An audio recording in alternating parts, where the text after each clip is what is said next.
In 1945, a group of workers in Egypt made a remarkable discovery when they dug into an early Christian tomb by accident. The tomb had been there since the 1st century. Inside of this tomb's interior was a large jar that held 13 leather-bound manuscripts that collectively comprised 48 separate works of literature. The vast majority of these works were of a Gnostic bent, which means their primary focus was on attaining salvation through various forms of esoteric knowledge. The Gospel of Thomas, a text with teachings that shed light on manifestation, consciousness, and oneness, was contained in one of these manuscripts. If these teachings had been included in the modern Bible, it is possible that readers would have gained a different perspective on the power that resides within each individual. These teachings have significant implications. The canonical Gospels each tell a story, but the Gospel according to Thomas is different because it does not tell a story.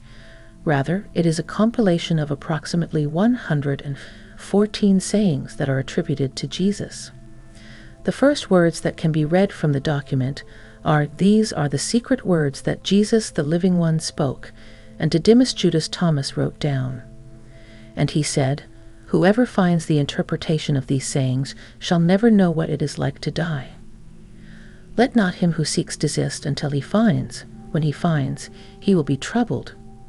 When he is troubled, he will marvel, and when he is marveling, he will reign over the universe." These proverbs provide deep insights into the power of interpretation and understanding, as well as the potential for individuals to go through profound changes in their lives. The Gnostic viewpoint, which is reflected in the Gospel of Thomas, asserts that people are souls that are encased in material bodies. They can only progress to a higher state of being if they have access to genuine knowledge. Jesus is referred to as the Redeemer in this tradition, and it is believed that he came to earth to teach humanity these truths and set them free. He divulged this information to a few disciples, including Thomas, who was one of those disciples. It is fascinating to note that the final destination of many different spiritual practices and traditions is the same idea: ascension, or the awakening of one's latent potential. If these teachings had been incorporated into the contemporary Bible, the message may have been conveyed more clearly, with an emphasis placed on the enormous potential that is present within each and every person. In spite of this, the Gospel of Thomas was not included in the canon of Scripture, and numerous reasons have been advanced to account for this decision. The teachings in the Gospel of Thomas, which are said to revolve around manifestation, consciousness, and oneness, are said by some religious leaders to not align with the main message that is conveyed by mainstream Christianity. It's possible that these teachings came across as unusual or even as being in direct opposition to the narrative that is presented in the New Testament. Because of this, the Gospel of Thomas was not included in the collection of books that are considered to be canonical. It is worth noting that the lost Gospel of Thomas is particularly significant because it is believed to contain the actual words of Jesus as he taught those around him how to harness the power of human emotion. This makes the lost Gospel of Thomas a particularly important piece of religious literature. This begs the question of why this information was lost or left out of the Western tradition, particularly within the framework of the Judeo-Christian religion. The historical context reveals that significant alterations to the early Christian texts were made around the year 325 AD. These alterations helped shape what would later be known as the New Testament. It was necessary for Emperor Constantine and the leaders of the early Christian Church to decide which texts should be included and which should be excluded from the canon. During this process, it is estimated that at least 45 books were either completely taken out of circulation or underwent significant editing. The historical setting sheds light on the erasure of important information that highlighted the interconnectedness of all things, as well as the power that resides within each individual. The rediscovery of ancient texts, such as the Dead Sea Scrolls, the Nag Hammadi Library, and Coptic texts, has provided a glimpse into the concealed teachings that were once a part of the Judeo-Christian tradition, but were subsequently removed. These teachings include the crucifixion of Jesus and the resurrection of Lazarus. These texts serve as a testament to the knowledge that was hidden or covered up, highlighting the concept that everything is connected and that humans possess the language necessary to communicate with the cosmos. The Gospel of Thomas offers fresh perspectives on the human capacity for manifestation, consciousness, and oneness than any other religious text. It demonstrates that we are not independent beings, but rather interconnected parts of the same consciousness that takes on a variety of guises but remains the same.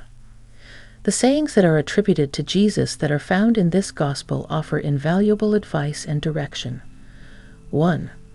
The first verse of this chapter states, "If those who lead you say to you, 'See, the kingdom is in the sky,' then the birds of the sky will precede you. If they tell you, 'It is in the sea,' then the fish will run ahead of you when you go to find it. Instead, the kingdom is both inside of you and outside of you at the same time."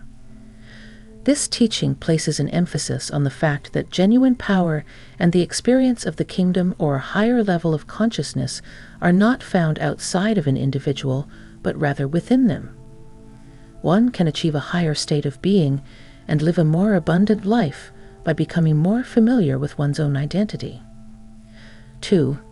The 27th verse states, "If you do not fast from the world, you will not find the Father's domain." This verse highlights how important it is to turn away from external disturbances, as well as beliefs in powers that are external to ourselves. To discover the divine that resides within, one must first disengage from the influences of the outside world and become aware of the power that resides within themselves. 3. Verse 50 states, "If they say to you, 'Where did you come from?'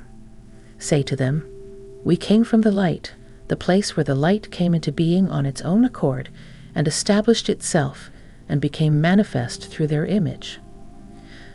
This passage gives the impression that humans come from a more superior and divine source, and that the light symbolizes the consciousness that is innately present in each and every person.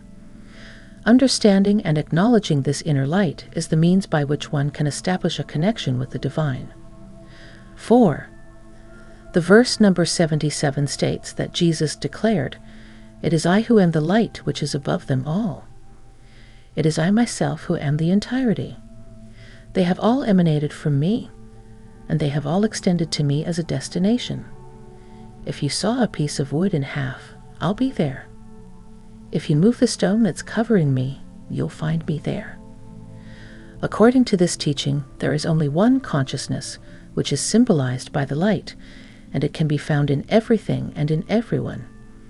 It is a declaration that everything in existence is intertwined with one another. 5. In verse 113, we read, "His disciples asked him, 'When will the kingdom come?' Jesus was quoted as saying, 'If you wait for it, it will not come.' It won't be as simple as pointing to one location and saying, 'Here it is,' or 'There it is.' Instead, the kingdom of the Father is already present on earth, but people are blind to its existence." This verse emphasizes that the kingdom or higher consciousness is not something external to be awaited, and draws attention to the fact that it is within each individual. Instead, it is already around and has spread to many different parts of the world. Due to the narrow scope of most people's perspectives, they frequently fail to recognize it. These teachings from the Gospel of Thomas place an emphasis on the significance of understanding the real nature of one's existence, as well as the power of inner transformation and self-realization. They encourage people to look deep within themselves to find the divine that resides there, and to acknowledge the potential for manifestation, consciousness, and oneness. The concepts of manifestation, consciousness, and oneness that are discussed in the Gospel of Thomas are not unique to this text. Other texts also discuss these ideas. There are echoes of it in a variety of other philosophical and spiritual traditions. The central tenet is that individuals have the power to create the reality they experience and establish a connection with a higher level of consciousness. In order for them to accomplish this, they need to gain an understanding of the language that activates this connection, communicate with the field of consciousness, and learn how to work with the fundamental principles that underlie the universe. The concept of bringing thoughts and feelings into harmony is an essential part of these teachings. The Gospel of Thomas, along with other traditions of wisdom, places an emphasis on the significance of unifying one's thoughts and feelings in order to generate a powerful force for transformation within oneself. This alignment is not about simply having positive thoughts. Rather, it is about having the sensation that the desired outcome has already taken place. When a person's thoughts and feelings become unified, a powerful resonance is produced. This resonance engages with the individual's field of consciousness and enables the person to bring their desires into physical form.